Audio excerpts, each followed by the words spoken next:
침례받아야 구원받는다라는 제목으로 말씀드려요. 침례받아야 구원받는다. 사도행전 2장 32절부터 41절까지 본문은 사도행전 2장 32절부터 41절.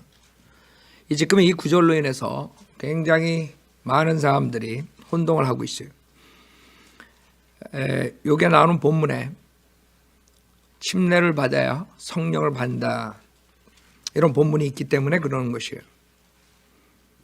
왜 한국교회에서는 은혜 복음을 가르칠 수 없는가? 왜 전하지 못하는가? 왜 이렇게 혼동을 하고 있는가? 이런 구절들 때문에 그래요. 그래서 요새 시리즈로 지금 은혜 복음을 막는 그런 어려운 구절들, 문제의 구절들을 제가 하는데, 여러분들이 이 설교를 듣고 많은 사람들이, 특히 유튜브 듣는 사람들이 구원받을 수 있도록 기도해 주세요. 요새 구원받는 사람들한테 연락이 와요, 유튜브로. 하여간 우리가 이번 기회를 놓치지 않아야 돼요. 이번에 많은 사람들이, 새로 들어온 사람들이 있어서 제가 시리즈로 은혜 복음에 대해서 설교를 하는 것이에요. 자, 본문 사도행전 2장 32절부터 보면, 이 예수를 하나님께서 살리셨으니 우리 모두가 그 일에 관한 증인이라. 그러므로 그가 하나님의 오른손으로 높임을 받고 또 아버지로부터 성령의 약속을 받아서 지금 너희가 보고 듣는 이것을 부어 주셨느니라. 다윗은 하늘들로 올라가지 못하였으나 스스로 말하기를, 주께서 내 주께 말씀하시기를, 내가 내 원수들을 내 발판으로 삼을 때까지 너는 내 오른편에 앉아 있으라 하셨도다 하였으니, 그러므로 이스라엘의 온 집이 분명히 알 것은 너희가 십자가에 못 박은 이 예수를 하나님께서 주와 그리스도가 되게 하신다는 것이라고 하더라. 그들이 이 말을 듣고 마음에 찔림을 받아 베드로와 다른 사도들에게 말하기를, 형제 여러분, 우리가 어찌하여야 하리까라고 하니, 베드로가 그들에게 답변하기를, 회개하라. 그리고 죄들을 사함 받은 것으로 인하여 너희 각자는 예수 그리스도의 이름으로 침례를 받으라. 그리하면 너희가 성령의 선물을 받으리라.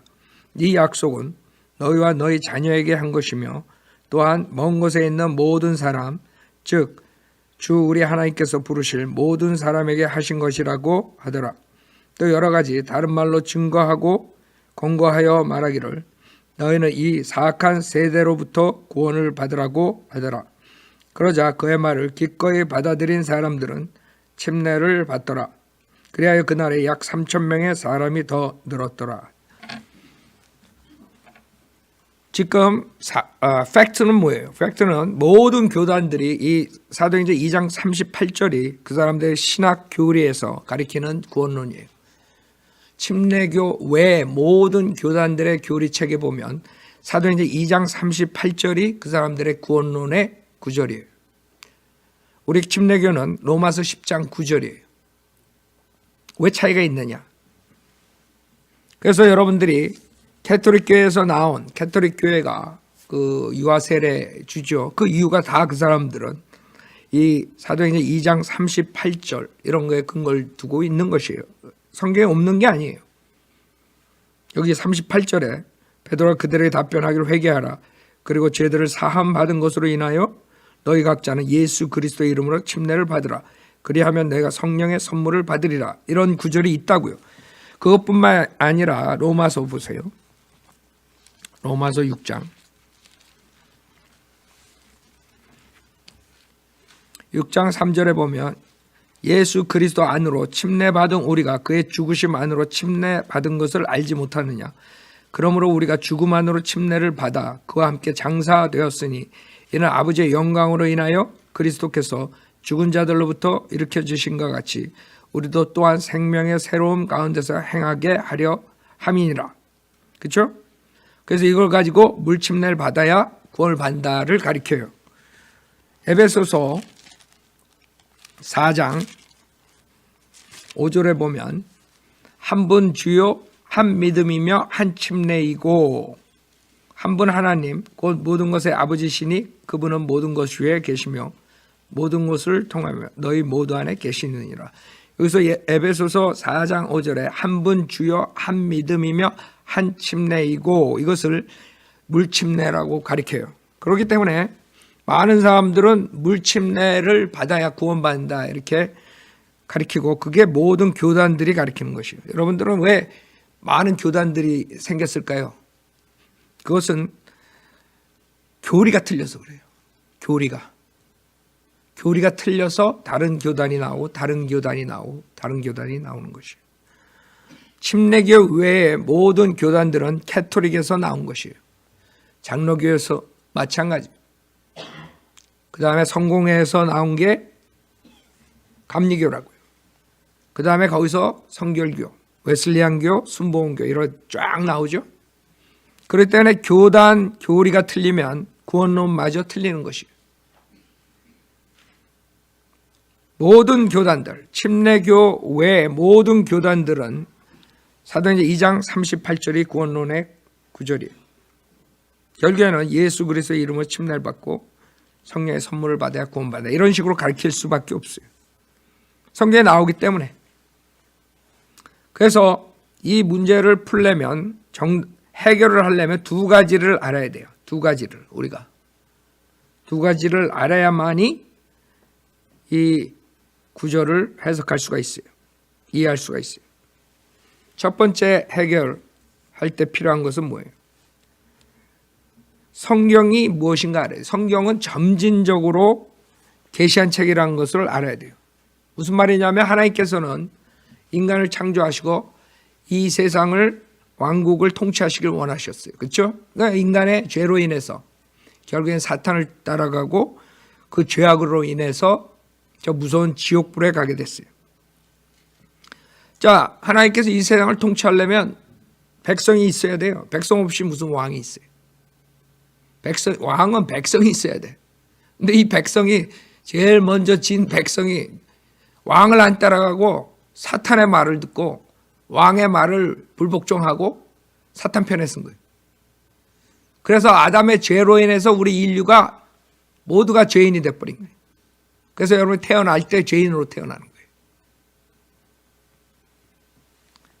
그 하나님께서는 성경을 통해서 인간에게 계시를 하셔야 돼요. 그러나 그 성경을 지금 66권을 주님께서 계시하실 때 점진적으로 보여주신 거예요. 무슨 말이냐 하면 BC 4000년에 인류가 시작됐을 때 그때 다 족버리면 창세기부터 요한계시록까지 다 족버리면 되지 않습니까? 이렇게 생각할 수가 있죠. 아니면 3000년, 2000년, 아니면 아브라함 때, 아니면 모세 때, 그 다음에 한꺼번에 다 주지 왜 이렇게 점진적으로 성경을 주셨는가? 성경은 모세 때 모세 오경으로 시작하죠. 물론 욥기는 그 전이에요. 그러나 모든 성경은 BC 1500년경부터 AD 100년까지 써진 것이에요. 그렇죠? 여러분들이 왜 한꺼번에 주지 않고 이렇게 주님께서 주셨냐 이게. 그건 간단해요. 인간은 하나님의 말씀을 믿고 구원을 받아야 되고 하나님의 뜻대로 살아야 되는데 한꺼번에 다 주면 인간이 이해할 수 없기 때문에 그래요. 인간이 믿지 못해요. 하나님의 말씀을 믿지 못해요. 생각해 보세요. 예수님에 대해서 구약에 얼마나 많이 예언을 했어요? 예수님에 대해서 예언을 많이 했는데도 직접 예수님이 나오니까 어떻게 해요? 그 백성이 죽여요. 믿지 못해요. 그래서 성경을 한꺼번에 다 인간에게 주면 그 전에 줬으면 이 하나님 말씀을 믿고 구원받을 사람들이 있겠어요? 없겠어요? 없어요. 그 사람들 이해도 못해요. 예수님이 와서도 이해를 못했죠.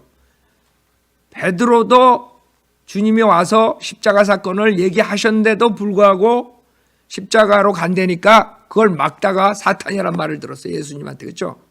이해를 못하는 거예요. 예수님이 같이 3년 반 동안 같이 사역을 하는데도 그 제자들조차도 십자가 사건을 이해 못한 거예요. 부활은 더구나 더 이해를 못하는 거예요. 그런데 성경 66권을 몇천 년 전에 주면 다 이해가고 그걸 다 믿고 따라오겠어요?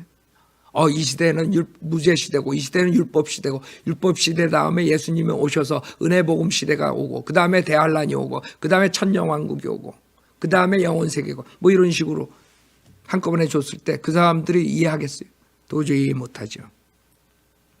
그래서 주님께서는 조금씩 조금씩 인간이 이해하고 믿을 수 있도록 주시는 것이에요. 여러분이 왜 성경을 믿고 성경 말씀을 믿고 구원을 받아요? 성경이 하나님 말씀이라는 것을 믿기 때문에 그런 거예요. 어떻게 믿어요?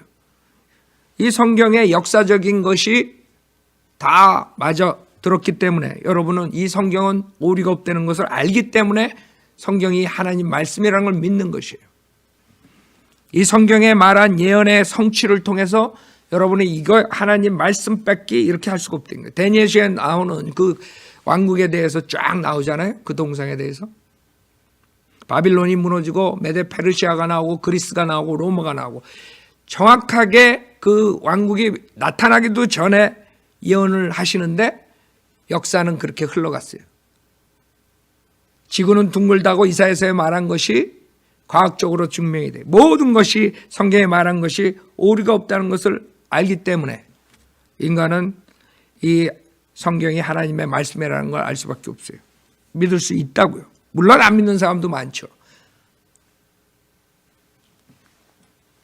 여러분, 예수님에 대해서 예루살렘에서 태어나고 언제 태어나고 이런 모든 것들이 구약에 있죠. 그런 게 다 성취돼 가지고 여러분이 이게 하나님 말씀이라는, 성경의 하나님 말씀이라는 걸 믿을 수가 있어요. 하물며 이렇게 줬는데도 안 믿는 사람 얼마나 많아요. 2000년 동안 은혜 복음을 전하는데도 수많은 사람들은 안 믿어요. 그래서 주님께서는 사람들에게 한꺼번에 주질 못해요. 예수님도 오셔가지고 뭐라 그랬어요? 네가 말해봐야 이해가 안 되는 부분은 말을 안 하신 거예요. 나중에 니네가 알게 된다 이러죠. 그렇죠? 그러니까 많은 사람들이 인간이 똑똑하다고 생각하지만 하나님은 다 알고 있어요. 인간의 한계를 알기 때문에 인간의 한계에 맞게 하나님의 말씀을 점진적으로 계시하는 것이에요. 다니엘서 12장을 보세요. 다니엘서 12장에 주님께서 계시를 하시는데, 다니엘서는 미래에 대한 예언이 많죠. 근데 주님께서 다니엘서 12장 8절에 뭐라 그러시냐 하면, 내가 들었으나 깨닫지는 못하였더라. 그렇죠? 지금 주님께서 마지막 때 대환란에 대해서 얘기하니까 지금 다니엘같이 똑똑한 사람도 내가 들었으나 깨닫지 못했다 이거예요. 그랬더니 그때 내가 말하기로 내 주요 이러한 일들의 마지막에는 어떻게 되겠나이까 하였더니 그가 말씀하시기를 다니엘아 내 길을 가라. 이런 그 말씀들이 마지막 때까지 닫혀 있고 봉해져 있을 것입니다. 무슨 말이에요? 이거는 도대체 언더스탠이 불가능합니다. 그랬더니 주님께서 그걸 딱 닫아버린 거예요. 지금 대환란에 대한 얘기하는 거죠. 다니엘서 12장은 7절에 보면 내가 들으니 강물 위에 있던 세마포를 입은 사람이 그의 오른손과 그의 왼손을 하늘로 들어올리고 영원히 사시는 분으로 맹세하기를 한 때와 두 때와 반 때가 되리니 3년 반이죠. 대환란의 후 3년 반을 얘기하는 것이에요. 그가 거룩한 백성의 권세를 흩어버리는 것을 마치게 되면 이 모든 일이 끝나게 되리라. 즉 대환란 때의 사건을 얘기하는데 다니엘이 들었으나 깨닫지는 못했어. 그렇죠? 그래서 하나님께서는 이 성경을 점진적으로 밝히세요. 무슨 말이냐 하면 주님이 율법 시대가 끝나고 그 다음에 십자가 사건 일어나죠. 그러나 예수님이 오셨을 때는 율법 시대 상황이에요. 그렇기 때문에 마태복음서부터 여러분 복음서를 읽으면 행위구원으로 들어간다고요. 왜? 율법에서 지금 구약에서 신약으로 오기 때문에 마태복음서부터 점진적으로 주님께서 계시하시는 거예요. 그래서 우리가 전환기 때의 책이라 그러는 거예요. 전환기 때의 책이니까 어려워요. 여러분들이 이단들이 가져 나오는 구절들이 뭐예요? 성경들이 마태복음, 그 다음에 사도행전, 히브리서, 야고보서 이거예요. 거기서 다 구원론을 가져 나오면 100% 행위구원이에요. 100% 행위구원. 그래서 이단들이 은혜복음을 전하지 못하는 것이에요. 자, 우리는 지금 사도행전을 하기 때문에 사도행전은 주님께 십자가 사건 뒤에서 유대인들에게 복음을 전하는, 그 다음에 유대인들의 그 복음을 거절하기 때문에 그 복음이 이방인에게 오는, 유대인에서 이방인으로 오는 전환기 책이에요. 그래서 사도행전 1장을 보면,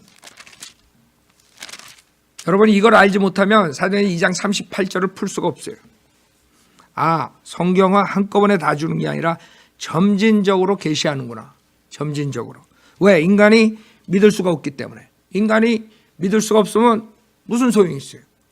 이 성경을 주는 이유는 하나님께서 인간이 하나님 말씀 믿고 구원받고 하나님의 뜻대로 살라고 주신 거 아니에요? 계시한 거예요. 그런데 나는 모르겠다 그러면 어떻게 하겠어요? 사도행전 1장에 보면 주님이 승천하시기 전에 부활하신 다음에 그 제자들과 같이 계시는 동안에 있는 거죠. 1장 3절에 보면 예수께서 고난을 당하신 후 자신이 살아계심을 그들에게 많은 무한 증거들로 보여주시고 40일 동안 그들에게 보이시며 하나님의 나라에 관한 일들을 말씀하셨노라. 또 사도들과 함께 모이셨을 때에 그들에게 예루살렘을 떠나지 말고 아버지의 약속을 기다려야 한다고 명령하셨으니 주께서 말씀하시기를 그것은 너희가 내게서 들은 바니라. 요한은 정령 물로 침례를 주었으나 너희는 여러 날이 지나지 않아 성령으로 침례를 받으리라고 하시더라. 그러므로 그들이 함께 모였을 때에 주께 물어 말씀드리기를 주여 이때에 이스라엘의 그 왕국을 다시 회복하시겠나이까 라고 하니 주께서 그들에게 말씀하시기를 너희에게는 그때나 시기를 알게 하신 것이 아니요 하나님께서 자신의 권한에 두셨느니라. 그래서 사도행전 1장은 이 사람들이 기다린 것은 그 왕국이에요. 주님께서 그 왕국을 건설하시기 위해서 메시아로 오셨죠. 그러나 유대인들 그 메시아를 죽였어. 왕으로 오신 메시아를. 그래가지고 주님께서 십자가 후에 지금 제자들과 나눈 내용이 이것이에요. 그 제자들에게 말하는 이 왕국에 대한 것, 즉 니네들이 지금 왕국이 오는데 언제 올지는 니네가 모른다 이거예요. 아버지께서 자기 권한에 두셨다 이거예요. 그 메시지가 지금 우리가 전하는 은혜복음 시대에 전하는 메시지랑 틀리다는 걸 알아야 돼요. 여기의 메시지랑. 그래서 8절에 보면 그러나 성령께서 너희에게 임하시면 너희가 능력을 받으리니 그러면 예루살렘과 온 유대와 사마리아 땅끝까지 이르러 내게 증인이 되리라고 하시니라. 그러고 올라가세요. 그랬더니 사도행전 2장에서 그 주님께서 약속하신 성령님께서 내리세요. 사도행전 2장을 보세요. 이 사람들이 아는 것은 주님과 같이 3년 반 동안 있었던 거랑 구약 성경하고 그 다음에 40일 동안 있었던 그것밖에 모르는 거예요. 그렇기 때문에 이 제자들이 점진적으로 변하는 과정을 여러분이 볼 수 있어야 돼요. 그래야지만 이 사도행전을 풀 수 있어요.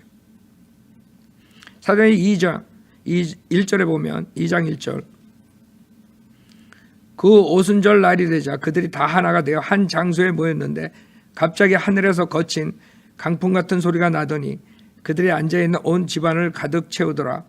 거기에 불같은 모양으로 갈라진 혀들이 나타나 그들 각 사람 위에 머물더니 그들 모두가 성령으로 충만하여 성령께서 그들에게 발설하게 하신 대로 다른 방언들로 말하기 시작하더라. 이 방언은 그 당시에 언어예요.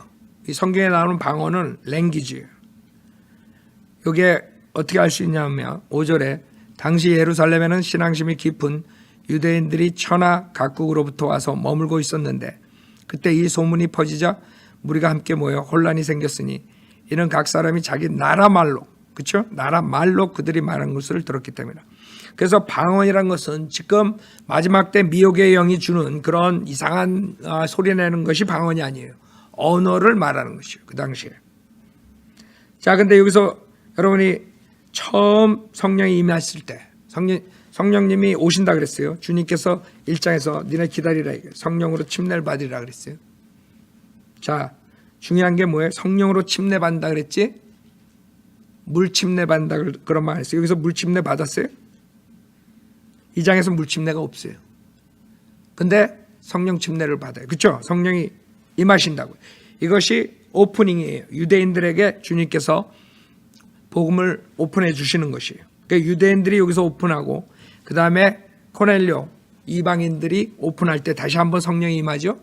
그게 사도행전 10장이에요. 자, 그래서 이제 사도행전 2장 우리 본문으로 돌아와요.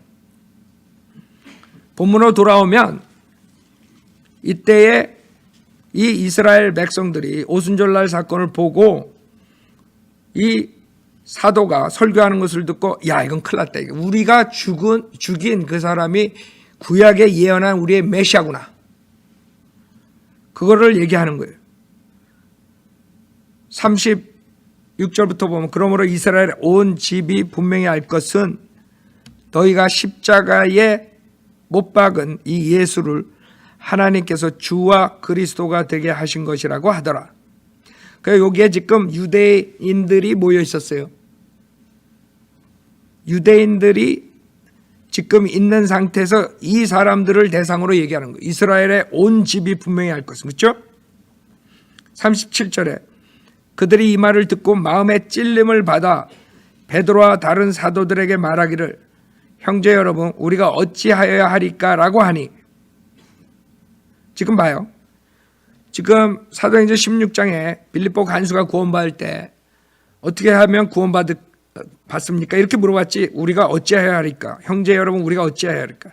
지금 이것은 구원에 대한 얘기가 아니라 니네가 메시아를 죽였으니까 그것을 알라 그랬을 때 마음에 찔림을 받고 이 사람들이 사도들에게 물어보는 거예요. 형제 여러분 우리가 그러면 어떻게 해야 됩니까? 그렇죠? 그때 38절에 그 말이 나오는 거예요. 베드로가 그들에게 답변하기를 회개하라. 뭘 회개해요? 니네가 그 메시아, 니네에게 온 왕 메시아 예수 그리스도를 죽였다 이게. 그것을 회개하라는 거예요 지금. 회개하라. 그리고 죄들을 사함 받은 것으로 인하여. 그렇죠? 사함 받기 위해서가 아니에요. 미래가 아니라. 우리는 예수 그리스도를 믿으면 죄사함을 받으리라 이렇게 얘기하지 예수 그리스도를 믿어라. 죄들을 사함 받은 것으로 인하여 믿어라. 이렇게 얘기 안 한단 말이에요. 지금 이스라엘 백성은 주님께서 율법 시대에 율법을 지키다가 죄를 지면 동물의 피로써 일시적으로 죄들의 사함을 받았어요. 알아요? 율법파에서 지금 그것에 대해서 얘기하시는 거예요. 우리가 전하는 것처럼 예수 믿고 구원받아라가 죄사함을 받아라가 아니에요. 그리고 죄들을 사함 받은 것으로 인하여 너희 각자는 예수 그리스도의 이름으로 침례를 받으라. 왜? 메시아를 죽였으니까. 여러분은 마태복음 28장에 있는 아버지와 아들과 성령의 이름으로 침례를 받는 것이에요. 지금 교회 시대의 은혜 복음을 믿고 구원받은 사람들의 침례는 예수 그리스도의 이름으로 침례를 받는 것이 아니에요. 지금 유대인들에게 하는 것이고 유대인들은 지금 구원에 대한 얘기를 하는 게 아니고 메시아를 죽인 것에 대해서 회개하고 그 침례, 물침례를 받으면 성령을 선물로 받는다. 그것을 얘기하는 것이에요. 그렇기 때문에 너희 각자는 예수 그리스도의 이름으로 침례를 받으라. 그리하면 너희가 성령의 선물을 받으리라 그랬어요. 40절에 너희는 이 사악한 세대로부터 구원을 받으리라고 하더라. 사악한 세대로부터. 그 세대가 누굴 죽였어요? 메시아 예수를 죽였다고. 그 사악한 세대로부터 구원을 받으라 그런 것이에요. 자, 그래서 점진적으로 달라지는 것을 볼 수 있어요. 사도행전 2장에서 모였을 때 성령이 임했죠. 그 다음에 거기에 온 사람들에게 그 하나님의 말씀을 전할 때 성령을 받기 위해서는 그 유대인들은 예수 그리스도의 이름으로 침례를 받아야 돼요. 여러분이나 저나 여기에 해당되는 게 아니란 말이에요. 그 당시에 사도행전 2장 때 살았던 예루살렘에 있는 유대인들에게 지금 전파하는 것이에요. 그래서 그 당시에 세대로부터 구원을 받으라는 거예요. 자, 그래서 3장으로 오죠. 조금 더 틀려져요.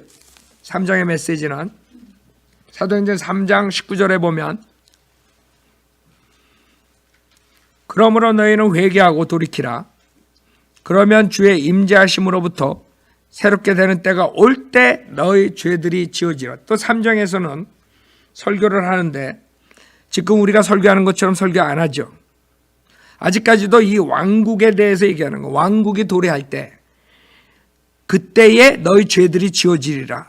그 히브리서 8장에 나오는 이스라엘 백성, 유다 백성에게 한 그 언약을 말하는 거예요. 새 언약. 이스라엘 백성의 회복을 얘기하는 거예요. 그렇기 때문에 지금 이렇게 우리는 설교 안 한다고요. 그러나 그 당시에 그 이스라엘 백성은 왕국을 기다리기 때문에 회개하고 돌이키라. 그러면 주의 임재하심으로부터 새롭게 되는 때가 올 때 너희 죄들이 지워요. 여러분은 지금 예수 믿는 이 자리에서 즉각적으로 과거, 현재, 미래 모든 죄사함을 받죠. 조금 차이가 있다는 걸 알아야 돼요. 성경은 무조건 다 자기 거라 그러면 곤란한 거예요. 그래서 20절에 보면 또 하나님께서 전에 너에게 전파된 예수 그리스도를 보내시리라. 하늘은 만물이 회복될 때까지 그분을 마땅히 받아들여야 하나니 이나 하나님께서 세상이 시작된 이래로 이래간에 그의 모든 거룩한 선지자들의 입을 통하여 말씀하신 바니라. 자, 3장에서 이렇게 설교를 해요. 그래서 죽음, 그 다음에 부활에 대해서 계속 설교하지. 예수 그리스도 메시아가 부활했다. 니네가 죽인 메시아가 부활했다는 것을 증거하는 것이에요. 그 다음에 여러분들이 7장에 오면 스테파니 설교를 해요. 여기에서 이제 예루살렘에 있는 이스라엘 백성들이 민족적으로 거절을 하기 때문에 거기서 이제 이스라엘 백성들에게 점점 다른 사마리아인 그 다음에 이방인들에게 넘어가는 것이에요. 그래서 사도행전 7장에 보면 54절에 그래서 여러분이 성경은 점진적으로 계시된다는 걸 알아야 돼요. 한꺼번에 주님이 40일 동안 있으면서 오케이 지금 이 자리에서 니네들 바베큐를 먹고 삼겹살을 먹고 그래도 괜찮다 이랬으면 어떻게 될까요? 하드택 걸렸을까요? 그렇죠? 주님이 부활한 다음에 생선하고 꿀을 가져와서 먹죠. 왜 그러냐면 그때 만약에 주님이 그 제자들 앞에서 삼겹살 굽고 계셨으면 어떻게 할 뻔했어? 이 사람들은 이해를 못하는 거예요. 진짜 자기 메시아인지 안 믿는다고. 메시아를 모방하는 사탄으로 믿겠지. 그렇기 때문에 점진적으로 계시를 해가지고 이걸 이해시키는 거예요. 그 과정이기 때문에 이렇게 점진적으로 이 프리칭하는 게 틀려진다는 걸 알아야 돼. 근데 모른다고 사람들 왜 한꺼번에 다 아니? 그리고 사도행전이나 뭐 마태복음이나 히브리서나 다 우리랑 똑같이 그러면 믿음만으로 구원받는다는 그런 교리가 나올 수가 없어요. 그래서 혼동 상태에 있는 걸 목사들이. 하루는 사도 바울 서신할 때는 예수만 믿으면 구원받는다 그랬다. 다음 주에 가니까 또 사도행전 2장 38절 가지고 물침내 받아야 또 구원받는다 그랬다. 그 다음에 히브리서에 오면 구원받았다가 또 잃어버린다 그랬다가. 그렇게 되는 거예요. 그 사람들이 신학 체제가 결국에는 이 하나님의 경륜을 무시했기 때문에 하나님께서 점진적으로 시대별로 이렇게 밝힌다는 걸 믿지 않기 때문에 뭐 창세기부터 요한계시록까지 다 우리한테 해당하는 줄 알아요. 그러면 결국에는 하루는 은혜 복음 전하고 하루는 행위 구원 가리키고 이렇게 될 수밖에 없어요. 여기 사도행전 7장에 보세요. 사도행전 7장 54절에 보면 자 스테판이 이제 설교를 쭉 했어요. 찔림을 받았죠. 이 사람들이 회개했으면 되는데 회개를 안 해요. 그 다음에 54절에 보면 그들이 이런 말을 듣고 마음이 상하여 그를 향해 이를 갈더라. 오히려 회개하지 않고 이를 갈았어요. 스테판은. 55절에 그러나 그는 성령으로 충만하여 하늘을 주시하여 우러러보니 하나님의 영광과 예수께서 하나님의 오른편에 서신 것을 보고 성경 전체에서 예수님께서 오른편에 앉아 계신다 그래요. 익셉 여기만 서신 것을 본 거예요. 예수님께서는 서가지고 내려올 그런 준비가 돼 있는 상태예요. 즉 사도행전 1장에서 주님께서 그 왕국에 임하는 것에 대해서 말씀하시고 올라가죠.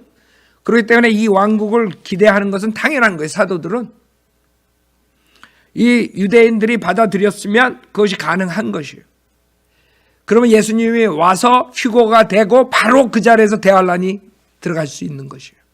그 다음에 주님이 재림하고 천년 왕국을 도래할 수, 왕국이 7년 안에 올 수 있는 그 상태에 있는 상태. 여기 사도행전 7장에. 근데 이 사람들이 거절을 했어요. 55절에 그러나 그는 성령을 충만하여 하늘을 주시하여 우러러보니 하나님의 영광과 예수께서 하나님의 오른편에 서신 것을 보고 말하기를 보라 하늘들이 열리고 인자가 하나님의 오른편에 서신 것을 보노라 하니 그때 그들이 큰 소리를 지르며 자기들의 귀를 막고 일제히 그에게 달려들어 그를 성 밖으로 끌어내어 돌로 치고 증인들은 겉옷을 벗어 사울이라고 하는 한 젊은이의 발 앞에 놓더라. 그들이 스테판을 돌로 치니 그가 하나님을 부르며 말하기를 주 예수여 나의 영을 받아 주소서. 자, 여러분들 여기서 하나님을 부르며 말하기를 주 예수여 그랬죠. 예수님이 하나님이라는 거예요. 이런 거 다 변경된 성경 삭제해버려서 하나님을 없애버렸어요. 하여간 그건 오늘 설교 내용은 아닌데, 자, 그래서 7장에서 그렇게 해가지고 이제 그 민족적으로 그 하나님의 말씀을 거절하고 죽여버려요. 그래서 8장으로 와가지고 그 다음에 누구한테 복음이 전파되냐면 사마리아인들에게 전파돼요. 즉 유대인들에서 사마리아인들에게 갔어요. 사마리아인들은 혼혈족이에요. 이방인과 유대인들이 섞인. 그렇기 때문에 유대인들이 굉장히 괄세하는 그 인종차별하는 그런 상태예요. 자, 그래서 8장에 보면 메시지가 어떻게 돼요? 12절에 보면 그러나 사람들은 빌립이 하나님의 나라와 예수 그리스도의 이름에 관한 일들을 전파하는 것을 믿었을 때 남녀가 모두 침례를 받으니라. 잘 봐요. 침례를 받았는데 15절에 보니까 사도들이 내려와서 사마리아인들이 성령을 받도록 기도를 해요. 무슨 말이에요? 지금 사도행전 2장에서 침례를 받으면 성령을 선물로 받는다는 것이랑 또 틀려요. 그러니까 사도행전 가지고 구원론 가리키면 몇 개가 나올 수 있어요. 체험을 가지고 나오면 몇 개의 체험을 나올 수 있어요. 즉 여기선 침례도 받았는데 성령은 받지 못한 것이에요. 그래서 사마리아인들은 이 성령을 받으려면 사도들이 그 유대인 사도들이 가서 해야 돼요. 정통성이 없기 때문에 사마리아인들은. 그래서 유대인들 사도들이 가서 지금 하는 것이에요. 14절에 예루살렘에 있던 사도들이 사마리아가 하나님의 말씀을 받았다는 말을 듣고 그들이 베드로와 요한을 그 사람들에게 보내니라 그랬어요. 그들이 내려가서 사마리아인들이 성령을 받도록 기도하니 이는 성령께서 아직 그들 가운데 아무에게도 내리신 적이 없고 다만 주 예수의 이름으로 침례만 받았습니다. 그때 두 사도가 그들에게 안수하니 그들이 성령을 받으니라. 자, 그래서 우리는 사도행전 2장에서는 물 침례를 받으면 성령을 받고 그 다음에 사도행전 8장에서는 안수하니까 성령을 받는 거예요. 그러니까 여러분들이 침례 받아야 구원받는다 이렇게 하면 곤란한 것이에요. 침례 받아야 성령을 받는다 그러면 곤란한 것이에요. 성경에 모순이 생기는 거예요. 그러니까 모순이 아니에요. 이게 점진적으로 계시가 돼서 그래요. 그 다음에 사도행전 8장 26절에 이제 이디오피아 넷이 흑인이 구원받는 장면이 나와요. 사도행전 8장 보면 그 빌립이 가서 복음을 전해요. 이디오피아 여왕 칸타케 휘하에 있던 그 넷이한테 27절에 보면 그가 일어나서 떠나더라. 그런데 보라 에티오피아 사람 곧 에티오피아 여왕 칸타케 휘하에서 모든 재정을 담당하는 큰 권세를 지닌 넷이가 예루살렘에 경배드리러 왔다가 돌아가는데 마차에 앉아서 선지자 이사야의 글을 읽고 있더라. 그때 성령께서 빌립에게 말씀하시기를 가까이 가서 이 마차에 함께 타라 하시더라. 그러므로 빌립이 거기로 달려가니 그가 선지자 이사야의 글을 읽고 있는 것을 듣고 말하기를 당신이 읽고 있는 것을 이해하느냐 하니 그가 말하기를 나를 지도하는 이가 아무도 없으니 어찌 깨달을 수 있으리요 하며 빌립을 청하여 마차에 올라 자기와 함께 앉게 하더라. 그가 읽고 있는 성경 구절은 이것이니 즉 그는 도살할 양처럼 끌려갔고 또 털 깎는 자 앞에 잠잠한 어린 양같이 그의 입을 열지 아니하더라. 이사야서죠. 그가 굴욕 중에 부당한 재판을 받았으니 누가 그의 세대를 선포하리요? 이는 그의 생명이 이 땅에서 끊어졌음이로다 이었더라. 그 내시가 빌립에게 대답하여 말하기를 당신께 부탁하노니 선지자의 이 말은 누구에 관한 것이뇨? 자신이뇨? 아니면 다른 사람이뇨? 하니 빌립이 입을 열어. 그러니까 이 내시가 이게 이사야가 자신에 대한 얘기한 거냐 아니면 다른 사람이. 그랬더니 빌립이 여기에서 예수 그리스도를 전파하는 것이에요. 그렇죠? 35절에 빌립이 입을 열어 이 성경에서 시작하여 그에게 예수를 전하니라. 그래야 그들이 그를 따라가다가 물이 있는 곳에 이르자 그 내시가 말하기를 보라 여기 물이 있도다 내가 침례를 받는데 무슨 거침이 있느냐라고 하니 그러니까 이제 내가 믿으니까 내가 예수를 35절에 예수를 전했다. 그랬더니 이 내시는 침례 받겠다 이거예요. 그랬더니 빌립이 그냥 침례를 주질 않아요. 왜냐하면 침례를 여기에서 지금 8장에서는 벌써 침례를 받아야 구원받는다가 아니에요. 침례 주는 이유는 믿었기 때문에 침례를 주는 거예요. 그래서 37절에 빌립이 말하기를 만일 당신이 마음을 다하여 믿으며 합당해. 믿는 자에게 침례를 주는 것이에요. 믿을 때 구원을 받고 침례는 우리가 구원받은 것을 공개적으로 시인하는 것이에요. 주님과 같이 죽었다. 물속에 들어가죠. 그 다음에 다시 새로운 삶으로 일어났다는 것을 그 상징적으로 보여주는 게 침례예요. 여기서 벌써 그것을 알 수 있죠. 37절에 빌립이 말하기를 만일 당신이 마음을 다하여 믿으면 합당하니라고 하니 그가 대답하여 말하기를 나는 예수 그리스도가 하나님의 아들이신 것을 믿나이다 라고 시인하죠. 자, 그렇기 때문에 캐토릭에서는 이 구절을 싹 빼버렸어요. 여러분 개역 성경을 보면 37절이 없어요. 알아요? 36절에서 38절로 건너뛰어요. 그렇게 되면 어떻게 돼요? 캐토릭에서 주장하는 것처럼 침례받으면 구원받는다가 나오는 거예요. 왜? 36절에서 내가 침례받고 싶다. 그러면 37절 없애버리면 38절에서 그리고 나서 그가 마차를 세우라고 명한 다음 빌립과 내시가 둘 다 물로 내려가서 빌립이 그에게 침례를 주니라. 그들이 물속에서 올라오자 주의 영이 빌립을 데려가시니 그 내시가 그를 다시 보지 못하더라. 그러나 그는 기뻐하며 자기 길을 가더라. 그렇죠? 그래서 나 하나님 말씀 들었다 이거예요. 그러니까 침례를 받겠다. 그러니까 침례를 줬다. 그러니까 난 구원받아서 기쁜 마음으로 간다. 이렇게 되는 거예요. 퍼펙트하게. 캐토릭 교리가 나온. 그래서 유아세례가 나온 것이 장로교에서 감리교에서 계속 이어져 나가는 것이에요. 그 사람들은 이 물침례가 뭔가가 있는 것 같아요. 구원과 연관이 있는 것 같이 생각해요. 그러나 여기서 사도행전 8장에서는 벌써 구원하고 연관이 없다는 거예요. 그래서 9장에서 그 이방인의 사도인 사울이 구원받아요. 지금 4절에 보면 9장에서 그가 땅에 엎드려 그에게 말한 음성을 듣고 그러니까 여러분들이 이것을 점진적으로 계시하는 걸 봐야지 그냥 사도 바울 서신에다가 짬뽕해가지고 사도행전으로 갔다가 마태복음 갔다가 히브리서 갔다 그러니 은혜복음을 정확하게 할 수가 없어요. 사도 바울이 인제 등장해요. 여기서 구원받아요.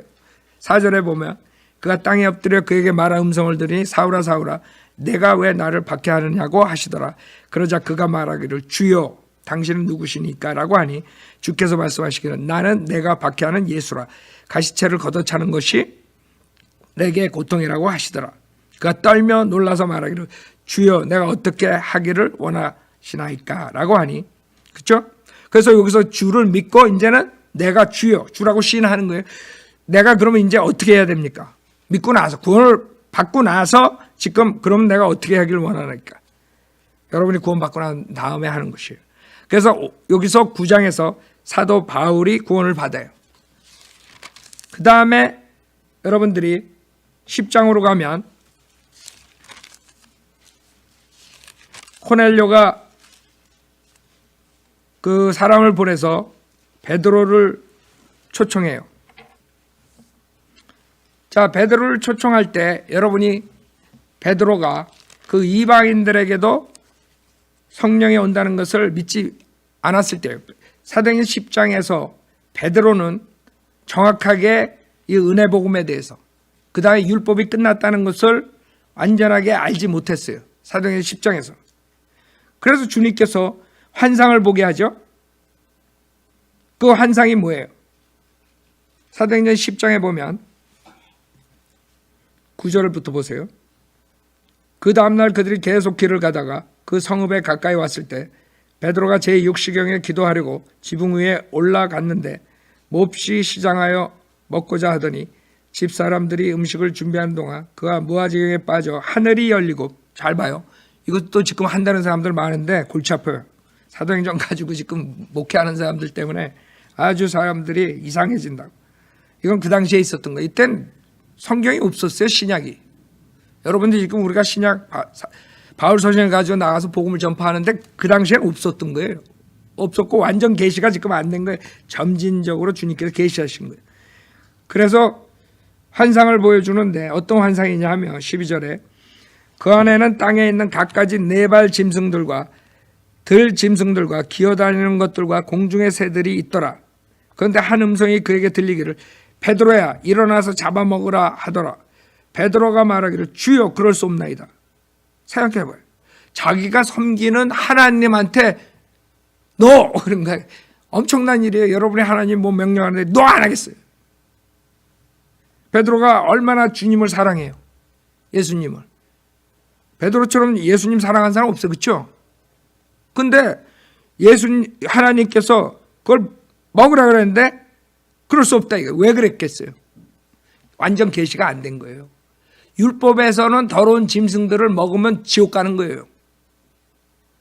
그 생각을 가지고 있는 것이에요. 즉 이때 랍스터를 주면 베드로는 여러분한테 도로 던진다고. 여러분이 맛있다고 랍스터 집 가자고 그러고. 왜? 어떻게 유대인인 내가 바베큐 집 간다 그래. 삼겹살 집 간다 그러면 난리가 나는 거예요. 하나님한테도 그러면 대항하는데 여러분이 주면 여러분 귀자되게 한 대 맞지. 지금 무엇을 얘기하는 거예요? 십자가 사건에서 율법의 저주에서 우리가 다 해결됐어요. 그러나 사도행전 10장까지도 아직까지도 그 계시가 완전하게 된 게 아니기 때문에 베드로는 율법을 생각했던 것이 이해가 가요? 근데 사도행전 2장 거 가지고 지금 가리키면 어떻게 되겠어요? 그래서 주님께서 3번이나 보여줘요. 그걸 고치게 하기, 언더스탠 시키기 위해서. 그러니까 점진적으로 계시하셔야 되는 이유가 이 우리 수뚝빛한 이 머리 때문에 그런 거예요. 우리가 이해해야 되기 때문에 한꺼번에 다 안 보여주시는 거예요. 왜? 베드로처럼 노 땡큐. 그건 믿을 수가 없어. 이렇게 나온다. 그렇죠? 그래서 3번이나 보여주세요. 14절에 베드로가 말하여 주여 그럴 수 없나이다. 나는 결코 속되거나 불결한 것을 먹은 적이 없나이다 라고 하니 음성이 다시 2번째 그에게 이르기를 하나님께서 깨끗게 하신 것을 내가 속되다고 하지 말라. 경륜이 바뀌었다는 거예요. 구약 때는 더러운 짐승들 못 먹어요. 여러분 개고기 먹었다는 난리가 나. 지금 미국에서 개고기 먹으면 난리 나듯이 율법에 어긋나는 짓이에요. 삼겹살, 돼지고기, 랍스터, 새우. 근데 주님께서 뭐라 그래? 하나님께서 깨끗게 하신 것을 내가 속되다 하지 말라. 즉 신약에서는 여러분이 감사함으로 먹으면 모든 게 다 성결한 거예요. 주님께서 경륜이 틀려졌던 거예요. 여러분 지금 삼겹살 먹은 사람들 손 들어보면 다 들 거야. 그럼 여러분 구약시대 같으면 율법에 어긋난 죄를 짓는 거예요. 그러나 지금 괜찮아요. 여러분 삼겹살 먹어도. 그래서 16절에 이런 일이 3번 있은 후에 그 그릇이 다시 하늘로 올려가더라 그랬어요. 그래서 이 3번 보여준 거는 이 더러운 짐승을 상징하는 이방인 3명이 오기 때문에 주님께서 보여준 거예요. 19절에 보면 베드로가 그 환상에 관하여 생각하고 있는데 성령께서 그에게 말씀하시기를 보라 3 사람이 너를 찾으니 일어나서 내려가 의심하지 말고 가라. 아무것도 의심하지 말고 그들과 함께 가라. 그래서 코넬료 지방에 오는 것이에요. 집안에. 아셨죠? 자, 그래가지고 베드로가 사도행전 10장에 설교를 해요. 10장 42절부터 보면. 그러니까 여러분들이 이런 거를 모르고 무조건 그냥 사도행전 2장 가지고 침례 받아 구원받는 곤란한 거예요. 사도행전 10장에서 베드로는 아직까지도 율법을 생각하고 있는데 그냥 베드로가 하는 것은 주님이 메시아가 와서 니네가 죽였고 그 메시아가 죽었다가 부활하셨다는 거. 그 다음에 하나의 왕국을 가져오신다는 거, 이런 거 설교하는 거라고. 지금 여러분하고 차이가 있다는 걸 알아야 돼요. 근데 사도행전 가지고 지금 설교한다고요? 구원론을? 그러면 지옥 가는 거예요. 자, 42절에 사도행전 10장 42절에 그래야 주께서 우리에게 명령하사 사람들에게 전파하게 하시고 또 하나님께서 산자와 죽은 자의 심판자로 지정하신 분이 바로 그분임을 증거하게 하셨느니라. 그분에 대하여 모든 선지자도 증거하기를 누구든지 그를 믿는 자는 그의 이름으로 말미암아 죄들의 사함을 받으라고 하였느니라. 그렇죠? 사도행전 2장하고 틀리죠? 여기서는 그 이름을 믿는 자, 누구든지 그를 믿는 자는 그의 이름으로 말미암아 죄들의 사함을 받으리라 그랬어요. 여러분하고 똑같은 설교예요. 내가 여러분들이 예수 그리스도 믿으면 죄 사함을 받는다는 거랑 똑같아요. 사도행전 2장은 안 그랬다고요. 그러니까 이렇게 같은 베드로가 설교하는데 2장하고 10장에 설교하는 게 틀리다는 걸 알아야 돼요. 성령님께서 다르게 설교하게 하시는 거예요. 그러니까 베드로가 44절에 보면 베드로가 아직 이런 말을 하고 있을 때 성령께서 그 말씀을 듣는 모든 사람에게 임하시더라. 그렇죠? 여기서도 마찬가지예요. 침례 받고 성령을 받는 게 아니에요. 여기서 침례 안 받았는데 성령이 임해요. 그룹적으로. 그래서 주님께서 그룹적으로 오프닝할 때, 유대인들에게 오픈될 때 사도행전 2장에서 오순절날 오픈하실 때 성령이 임하시고, 그 다음에 사도행전 10장에서 이방인들이 그룹적으로 성령이 임하는 장면을 보고, 그 다음에 여러분들이 이방인들이 이제는 믿음으로 성령의 약속을 받는 것이에요. 이해가 가세요? 근데 이걸 가지고 지금 또 가리켜요. 성령이 이렇게 임해야 된다. 그래가지고 성령이 임하는 것은 방언을 하는 것이 그 증거다. 뭐 이런 식으로 해가지고 방언, 안 되는 방언을 막 랄랄랄라 샤샤샤샤 하고 막 난리더래요. 밤새가면서. 44절에 베드로가 아직 이런 말을 하고 있을 때 성령께서 그 말씀을 듣는 모든 사람이 임하시더라. 그러므로 베드로와 함께 온 모든 할례 받은 믿는 자들이 성령의 선물을 이방인들에게도 부어주심을 보고 놀란 거야. 아니 어떻게 이방인들, 개 같은 이방인들이, 더러운 짐승 이방인들이 성령을 받느냐 이거예요.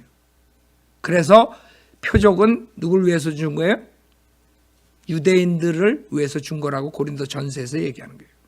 유대인들은 표적으로 생긴 나라예요. 모세가 표적을 행하지 않았으면 절대로 나라가 형성되지 않은 나라예요. 그래서 표적은 유대인들에게 준다 그랬어요. 그래서 초대교회 때 표적의 은사를 주는 이유가 유대인들에게 복음을 전하기 위해서 주신 것이에요. 그걸 모르고 지금 2000년 지난 다음에 표적한다 그런다고요. 자, 46절에 이는 그들이 방언으로 말하며 하나님을 높이는 것을 들음이라 그랬어요. 외국어로 말하는 것이에요.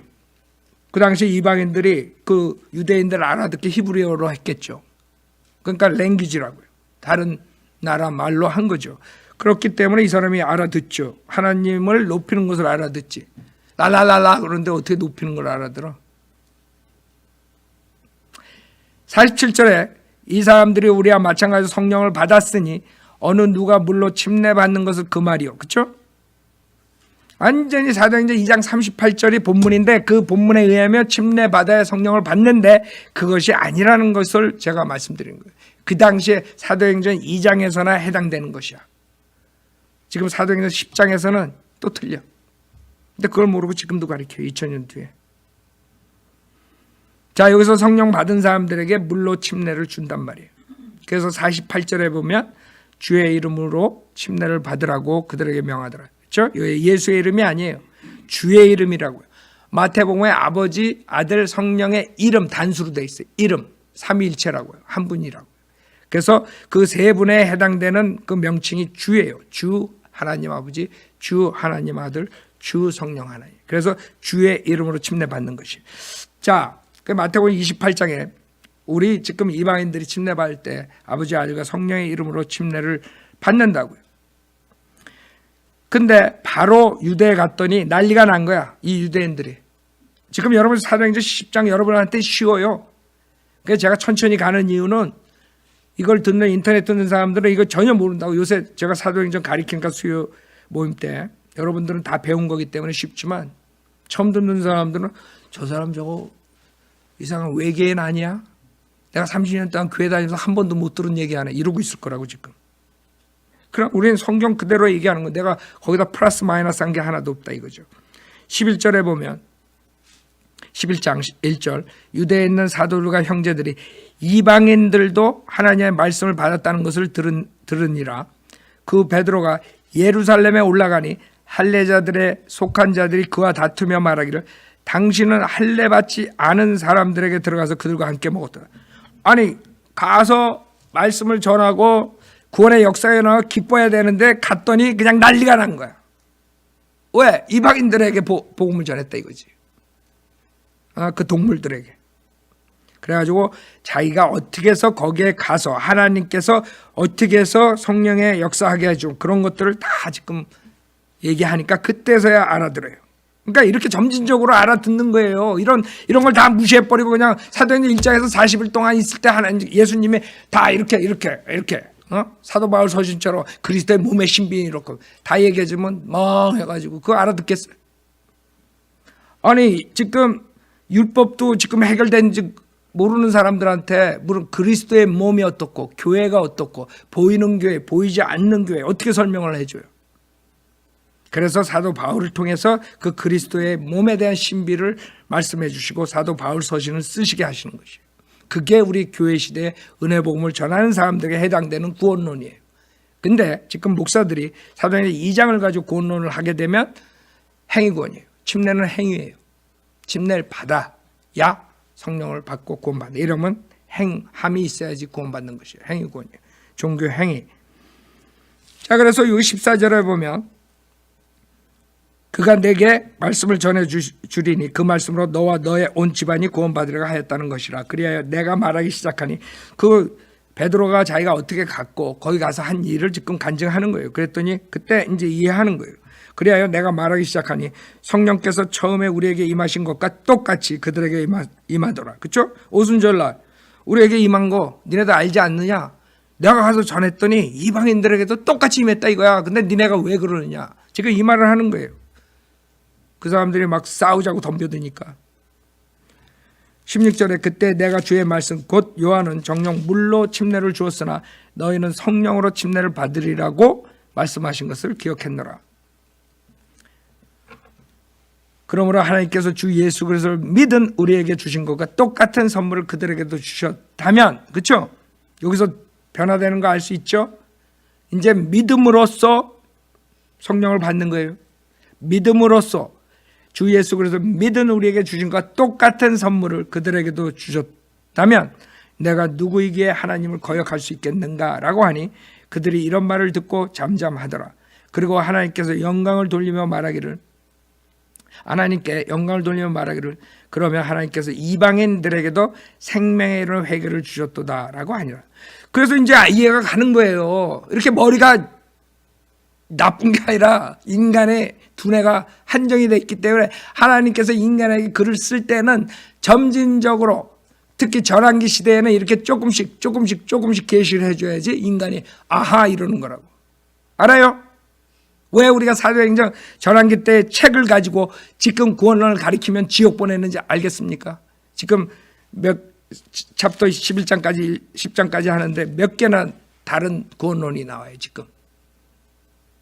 근데 이런 걸 가지고 해요 지금 강대상에서 한국 목사들은. 그러고 막 안수 주고 막 사마리아인들이 안수 받고 성령 받으니까 막 안수 주고 성령 안 받으니까 막 때리고 막 눕히고 막 그런 거예요. 그래서 사도행전 가지고 구원론 가르치면 골치 아프다고요. 자, 그러면서 처음으로 11장에 크리스찬이라는 단어가 나와요.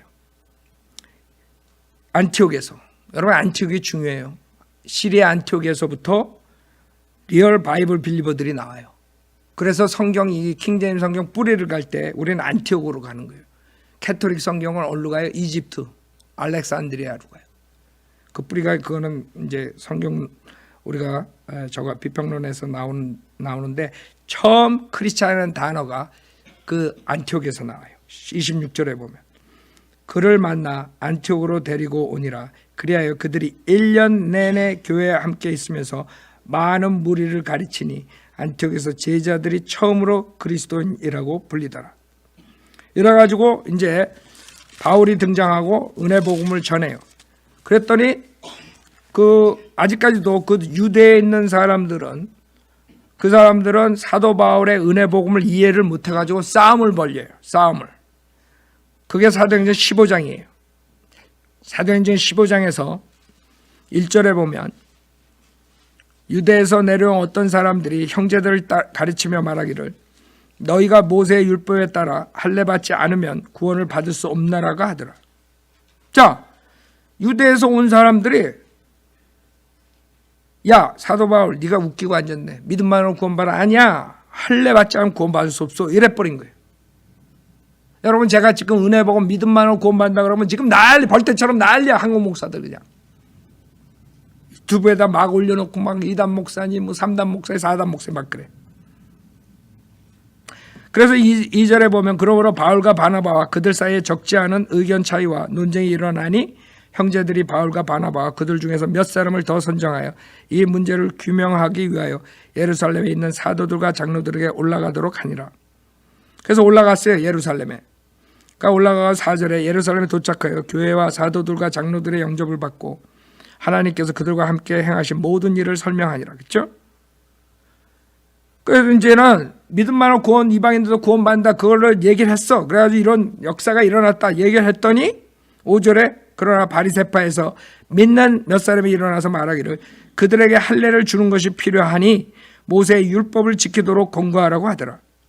그때 사도들과 장로들이 이 문제를 논의하려고 함께 모였는데, 그러니까 사도행전 15장에서도 지금 해결이 안 된 거야. 무슨 복음을 우리가 전해야 되고 어떻게 해야지 정확한 복음을 전하는가. 그것을 사도행전 15장 예루살렘 초대 교회에서 그것을 결정을 해요. 그래서 이게 사도행전 15장이 중요한 것이에요.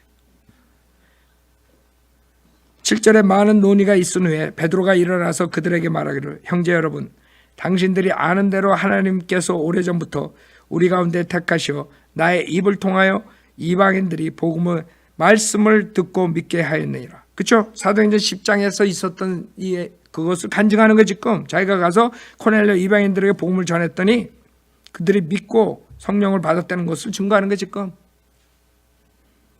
8절에 마음을 아시나 하나님께서는 우리에게 행하신 것과 마찬가지로 그들에게도 성령을 주셨으며, 그렇죠? 사도행전 10장 있었던 일이에요. 9절에 우리와 그들 사이에 어떤 차이도 두지 아니하셨으니 잘 봐요. 믿음으로, 침례가 아니에요. 믿음으로 그들의 마음을 정결케 하셨네요. 그렇죠? 그래서 침례 받아야 구원받는다. 이건 잘못된 것이 여기에 와서는. 사도행전 2장에서는 유대인들에게 통했어요. 그러나 분명하게 사도들까지도 여기서는 확신을 가진 거예요. 이제는 믿음으로 그들의 마음을 정결케 하는구나. 10절에 그런데 이제 너희가 어찌하여 하나님을 시험하여 우리의 조상이나 우리도 감당할 수 없었던 멍에를 제자들의 목에 걸려고 하느냐. 우리는 주 예수 그리스도의 은혜로 구원받는 것을 믿으며 그들도 마찬가지다. 여기서 결정하는 거예요. 그렇죠? 여러분이 지금 받는 그 은혜 복음을 여기서 11절에서 말하는 거예요. 우리는 주 예수 그리스도의 은혜로 구원받는 것을 믿으며 그들도 마찬가지니라. 그렇기 때문에 사도행전 15장까지는 아주 쉐이키해요. 아주 정확하지가 못하단 말이에요. 근데 이상하게 한국 목사들이 가지고 나오고 행하는 그런 구원론, 그 다음에 성령 체험 이런 모든 것들은 사도행전 1장서부터 거기까지 나온 거예요. 지금까지. 사도행전 15장에 와서야 그 유대인들, 예루살렘에 있던 사람들이 이해를 하는 거예요. 아, 이방인들도 믿음만으로 구원을 받는구나. 예? 그래서 16장에 보면 사도행전 16장 뭐예요? 빌립보 간수가 구원받을 때 30절에 보면 사도행전 16장 30절 그리하여 그들을 데리고 나와서 말하기를 선생님들이여 내가 구원을 받으려면 어떻게 해야 하나이까 라고 하니 그들이 말하기를 주 예수 그리스도를 믿으라 그리하면 너와 내 집안이 구원을 받으라 이거라고요. 지금 여러분이 전하는 게 여기에 와서 15장 16장에 와서 확실히 되는 것이에요. 그러면 지금은 어떻게 성령을 받느냐? 여러분 지금 믿음만으로 모든 게 해결된다 그러죠? 갈라디아서 3장에 보면 답이 있어요. 갈라디아서 3장 보세요. 지금 침례받아야 성령 받고 사마리아인들은 안수받아야 성령 받고 그 다음에 코넬레오는 그 오순절처럼 그렇게 성령을 임하는 체험을 받았어요. 그러나 지금은 어떤 얘기예요? 갈라디아서 3장 14절에 갈라디아서 3장 14절 이는 아브라함의 복이 예수 그리스도로 말미암아 이방인들에게 미치게 함이며 또 우리로 하여금 믿음으로 말미암아 성령의 약속을 받게 하려는 것이라. 뭐예요? 성령을 어떻게 받아요? 믿음으로 말미암아. 사도행전 2장 38절하고 틀려요. 그래서 사도행전 2장 38절은 사실 유대인들이 그 당시에 물 침례를 받아야 성령을 받았어요. 그러나 그것이 지금까지 다 연결되는 게 아니라는 것을 보여준 거예요. 왜? 하나님께서는 점진적으로 계시를 하시고 그 전환기 때에 있는 것을 가지고 지금 구원론을 가리키면 여러분 지옥 가는 것이에요. 자, 그래서 첫 번째 여러분이 알아야 될 것은 성경은 점진적으로 계시된 책이라는 걸 알아야 되고, 두 번째는 침례 종류들이 많아요. 근데 이제 시간이 다 됐어요. 그래서 하나만 보겠어요. 성령 침례. 지금 물 침례에 대해서 얘기했죠? 성령 침례 하나 보겠어요. 고린도전서 12장.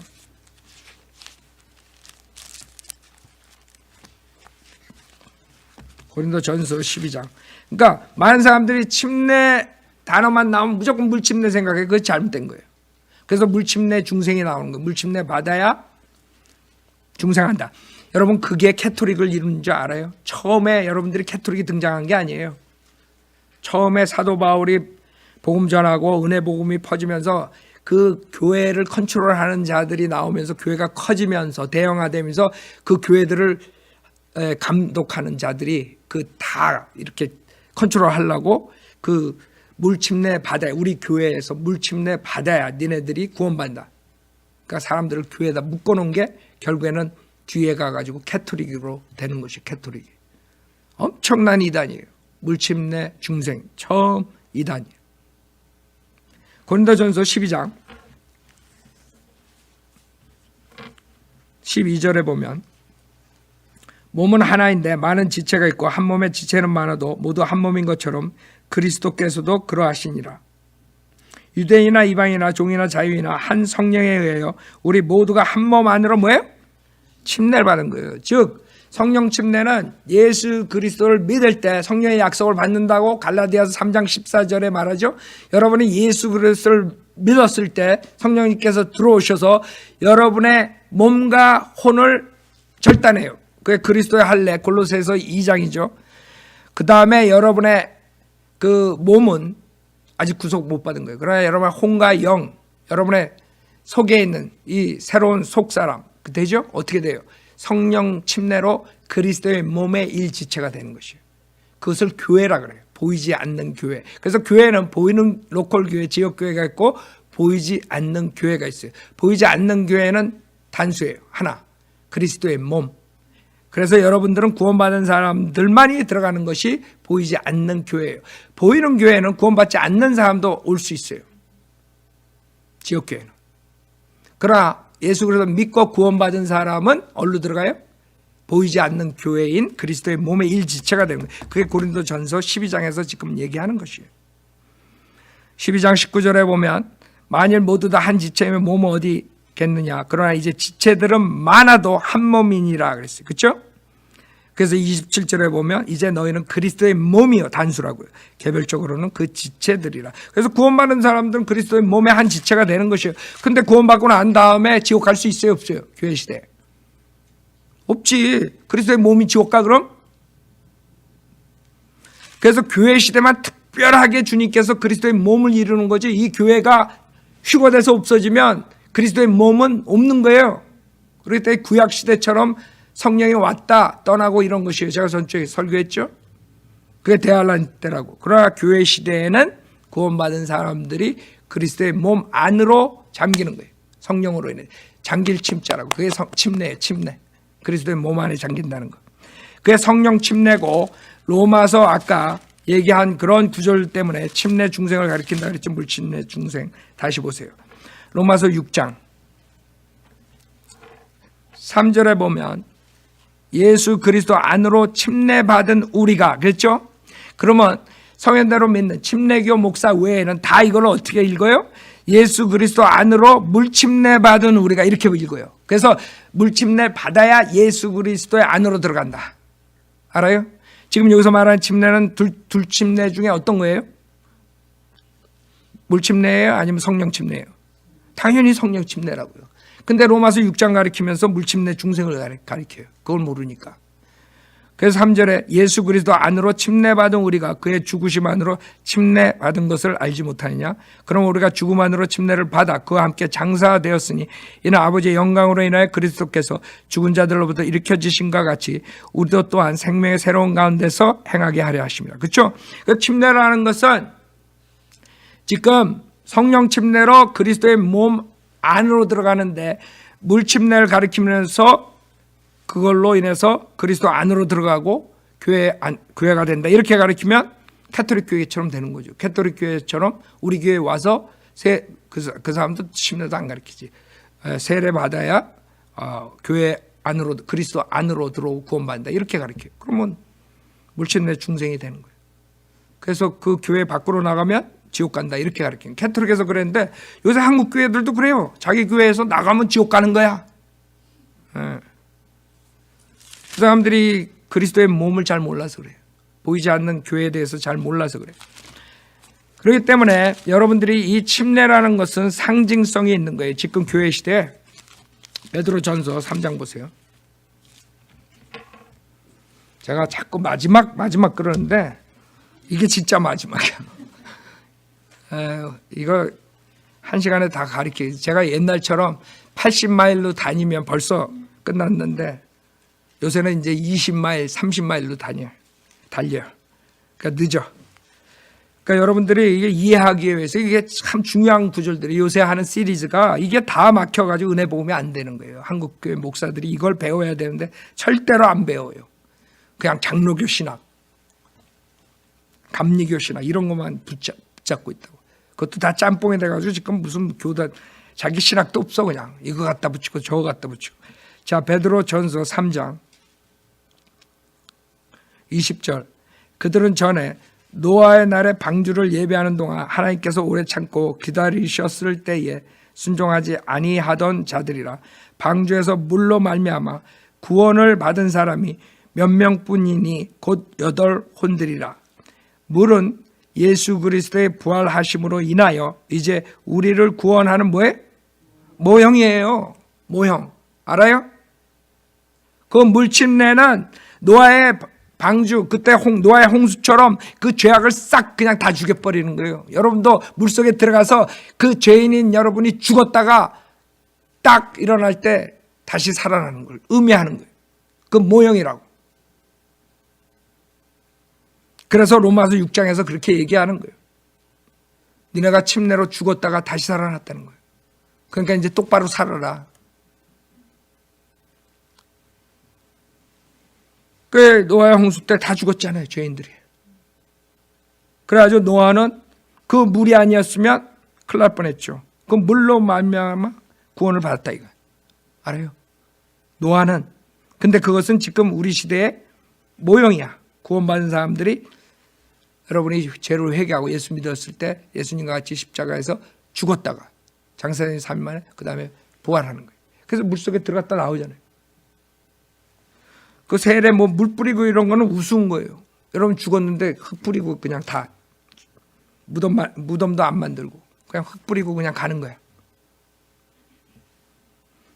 자, 그래서 21절에 물은 예수 그리스도의 부활하심으로 인해 이제 우리를 구원하는 모형이니 곧 침례라.